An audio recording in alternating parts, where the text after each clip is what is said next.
لنډو ټکو کې راته ووایي چې نثار باز څوک دی؟ نثار باز یو سیاسي کارکون دی، د یو ملتپاله تحریک سره تړل شوی غړی دی او د سټوډنټ لایف نه راواخله د نن ورځې پورې د دغه ملتپاله تحریک د عوامي نشلګون سره چې کوم دی خپل سیاسي جدوجهد کوي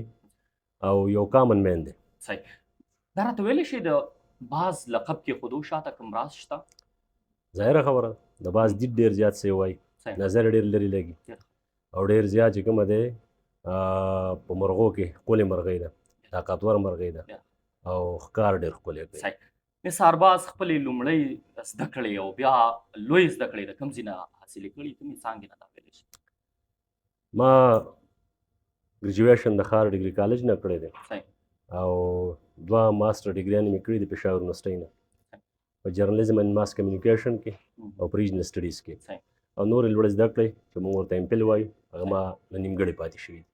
د صحافت زده کړو نه پس صحافت ته رانغلی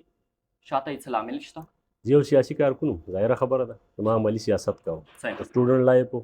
او که بیا سټوډنټ لایف کې چې کوم دی ما اکټیو پالیټکس کړی دی، مسلسل په پښتون سټوډنټ فیډریشن کې په مختلفو عهدو پاتې شوی یم، سیاسي جدوجهد هم کړی دی. بیا چې دې نه زه فارغه شوم بیا لاړم ما پارټۍ کې ممبرشپ وکړو او اوس د پارټۍ د پلیټفارم نه چې کومه دی د خپل قام د خپل ولس او د خپلې خاورې خدمت کوم. د صحافت نه تر سیاسته پورې دا څونه مزل چې تاسو کړی دی د دغه په اړه راته لنډ ویلی شئ څونه ستونزو سره مخ شوي وئ بیا دې حده پورې رارسېدل څونه را ستونزمن و؟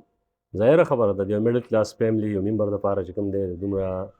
اوږد سفر نه پس دې مقام ته رسېدل د دې په شا باندې بلا محنت بلا جدوجهد شوي بلا کړاوونه تیر شوي هر قسمه حالات راغلي خو چونکې زموږ سیاست د خپل قام دپاره دی په شعوري توګه باندې دی د باچا خان بابا فلسفه او فکر موږ په شعوري توګه قبول کړی دی د دې خپلې خاورې سره د خپل ولس سره چې کوم دی موږ بې کچه مینه کوو موږ په خپل قام باندې احسان نه کوو